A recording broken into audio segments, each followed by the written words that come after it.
ఢిల్లీలో పంజాబ్, హర్యానా రైతులు మోడీ ప్రభుత్వంతో జరిపిన చర్చలు విఫలం కావడంతో మంచిర్యాల జిల్లాలో సిపిఐ పార్టీ ఆధ్వర్యంలో శాంతియుతంగా నిరసన చేపట్టారు. శాంతియుతంగా నిరసన చేపడుతున్న రైతులపై పోలీసులు లాఠీచార్జ్ చేయడంతో యువ రైతు శుభకరణ్ సింగ్ మరణించాడని ఆవేదన వ్యక్తం చేశారు. ఈ ఘటనలో పాల్గొన్న పోలీసులను వెంటనే సస్పెండ్ చేయాలని సిపిఐ పార్టీ డిమాండ్ చేసింది.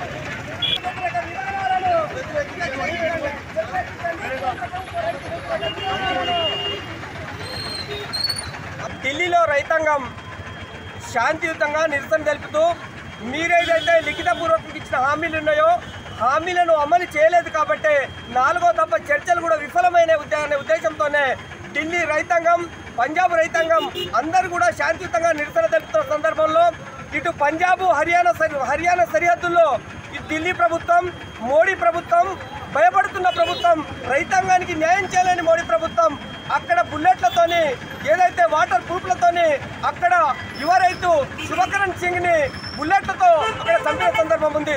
రైతాంగం శాంతియుతంగా నిరసన తెలుపుతూ ఏదైతే రైతాంగానికి ఇచ్చిన హామీలు ఏవైతున్నాయో అమలు చేయాలి, ఎంఎస్పీ చట్టం చేయాలి, ఎంఎస్పీ ప్రకారంగా గిట్టుబాటు ధర ఇవ్వాలి, రైతాంగం కోరుకుంటున్నట్టు విద్యుత్ సవరణ బిల్లును 2022 విద్యుత్ సవరణ బిల్లును సరిచేయాలనే ఉద్దేశంతోనే రైతాంగం శాంతియుతంగా నిరసన జరుపుతూ ఉంటే మోడీ ప్రభుత్వానికి దడబుట్టి వీళ్ళు ఢిల్లీలో మళ్ళీ బయలుదేరితే పెద్ద ఎత్తున ఉద్యమం వస్తుంది.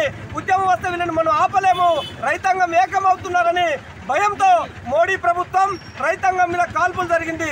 తక్షణమే యువ రైతు చనిపోయిన రైతాంగానికి, అదేవిధంగా అక్కడ చాలా మంది దాదాపు 160-170 మంది రైతాంగం మీద విపరీతమైన దెబ్బలు తగిలాయి. వాళ్లకు మోడీ ప్రభుత్వమే బాధ్యత వహించాలి. చనిపోయిన రైతాంగాన్ని, కుటుంబాన్ని ఆదుకోవాలి. చనిపోయిన యువ రైతుకు తక్షణమే ఎక్స్గ్రేషియా చెల్లించాలి. ఆ చావుకు కారణమైన పోలీస్ యంత్రాంగానికి, సంబంధిత యంత్రాంగ అధికారులను వెంటనే సస్పెండ్ చేసి క్రిమినల్ కేసు పెట్టి వాళ్ళను జైలుకు పంపించాలని ఏఐకేఎంఎస్గా డిమాండ్ చేస్తున్నాం. మోడీ ప్రభుత్వం ఇప్పటికైనా రైతాంగం ఇచ్చిన హామీలను అమలు చేయకపోతే, రైతాంగానికి ఏదైతే నువ్వు రాతపూర్వకంగా, లిఖితపూర్వకంగా ఇచ్చావో వాటిని వెంటనే అమలు చేయాలి. లేని ఏడలా ఖచ్చితంగా రైతాంగం నీ గద్దెను కూల్చడానికి సంసిద్ధంగా ఉన్నది.